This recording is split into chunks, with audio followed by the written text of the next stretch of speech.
kembali bersama kami di Kontroversi, pemirsa. Mas Zaky, kegaduhan ini kan seharusnya sudah tutup buku. Sejak ada pernyataan Presiden, sejak anggota KPU Bawaslu sudah dilantik, tapi ternyata masih gaduh. Kenapa? Dari lingkaran istananya atau dari partai pendukung pemerintah yang masih belum menyerah mengusulkan penundaan pemilu? Gini Mbak, ini kan ada jejak rekamnya. Jejak rekamnya dalam konteks bahwa pertama di Januari ada menteri yang orang dekatnya Bapak Presiden. Kemudian di bulan Februari ada 3 ketua umum parpol yang juga dianggap dekat dengan Bapak Presiden dan punya power cukup besar di negeri ini gitu. Lalu lanjut kepada menteri lagi yang sangat-sangat dekat dan dianggap tangan kanannya Bapak Presiden dengan berbagai jabatannya nih gitu ya, dengan belasan jabatan kalau nggak salah di luar menterinya gitu. Kemudian muncul lagi mendadak ada deklarasi-deklarasian gitu kan, sampai ada dualisme katanya. Sampai ada organisasi yang dibuat sampai ada 2 nih, biar ada satu yang bisa deklarasi mau mendukung 3 periode gitu. Nah, ini kan jalan terus nih.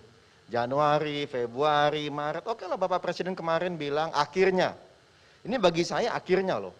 Karena apa? Kalau saya lihat ada eskalasi yang meningkat di masyarakat. Mahasiswa waktu itu 11 April kalau nggak salah ya. Ya sebelum ini kan ada demonstrasi yang sangat besar. Kemudian ternyata sehari sebelumnya mungkin banyak masukan dari ke Bapak Presiden.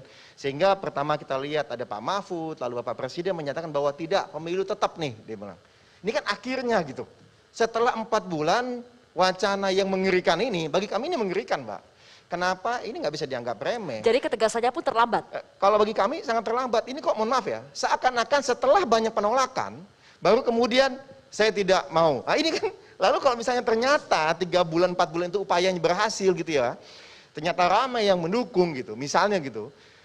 Jangan-jangan mungkin lain lagi pendapat. Nah inilah yang kemudian kok kami lihat sah-sah saja teman-teman mahasiswa ini berpendapat ya, dan kemudian terus melakukan aksi massa, karena bagaimanapun kan itu mereka ingin menjaga nih gitu. Jangan sampai kemudian mohon maaf nih, begitu tensinya turun, mendadak dimunculkan lagi, apalagi kan ada tadi wacana katanya pasca lebaran ada nih organisasi-organisasi yang mau deklarasi.